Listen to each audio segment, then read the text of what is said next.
Good day, my name is Bianca May Riley, student number 212-09364. Today I would like to give a personal reflection on my teaching prac over the past 4 years, a bit more, but yeah, the past 4 years officially with my teaching pracs.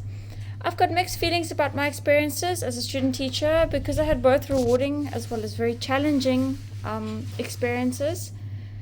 The most challenging being actually missing teaching pracs completely and having to redo the module because I wasn't able to, purely because I have my own child and there's commitments in my own life that I needed to get to. I had a wonderful experience at the schools that I went to. I was able to build very strong relationships with all my grades that I taught, with the teachers, with the learners. So much so that I actually got offered a position at one of the schools that I've been doing my teaching pracs at, most of my teaching pracs. With grade 3 learners in my most recent teaching prac, I could see their confidence grow throughout teaching them, especially during lessons such as like in shared reading lessons. Shared reading helps students open up and discuss things more. As well as my adjective lesson, I really felt that the students thoroughly enjoyed that, the creativity side of it, looking at cute little monsters, designing their own little monsters. Learners were excited to participate in this lesson. It was so rewarding to see them improve, as well as, their reading, speaking, their understanding improve along the way. This has also been really rewarding, being at the same school more than once, is actually seeing how learners develop, not being in their class again, but actually seeing how they develop.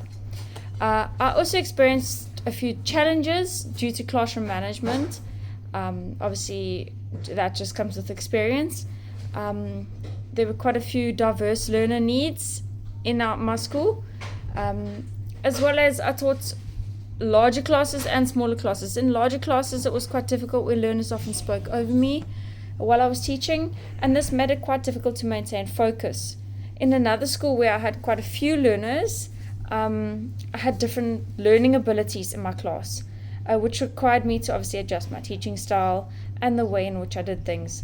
These challenges helped me develop as an individual, get better patience, stronger classroom management, and just learning how to cope in real life teaching environments.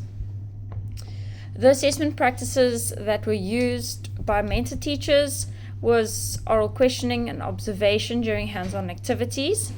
How a mentor teacher has used them was during a 3D shapes lesson. The learners used objects such as boxes and balls. The teacher would walk around the classroom, observe learners, see how they're working with the shapes, asking them questions. How many faces does it have? Can it roll? Can it be stacked?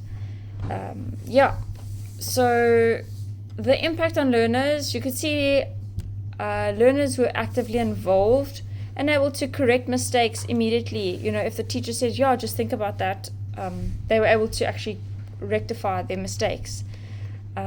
Handling objects often helped the learners to actually better understand abstract concepts as well. The effectiveness, in my view, I found it very effective because learners learn through doing.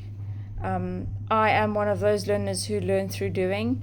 So it was interesting to see how they learned through actually physically touching objects and working with them.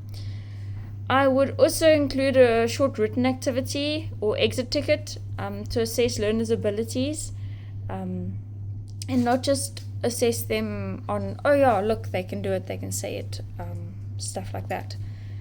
So in future, I will use questioning, observation, written tasks, continuous assessments, and just adjust my teaching accordingly.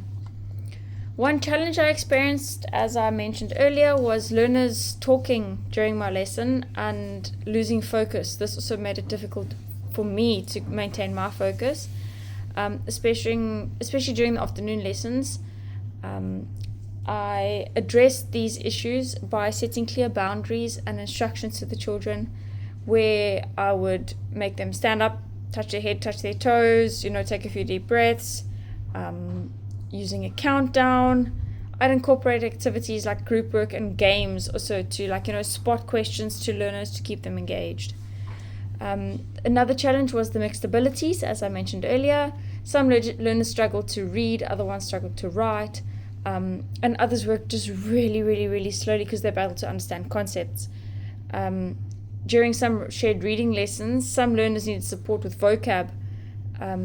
I then adapted these by using visuals, and also pairing stronger readers with weaker readers, so they could help each other, so they don't feel so intimidated. One of my most valuable learning experiences was improving my classroom management skills. I learned how to establish solid routines, manage behavior effectively, and keep learners engaged through interactive teaching methods, making sure that they didn't lose focus throughout my classes. Another important experience was learning how to teach in quite a diverse class, especially with language differences and learning abilities. I learned to use visuals, scaffolding, and practical activities. This supported all my learners, and these experiences have prepared me to be a more confident and inclusive and effective teacher. Thank you.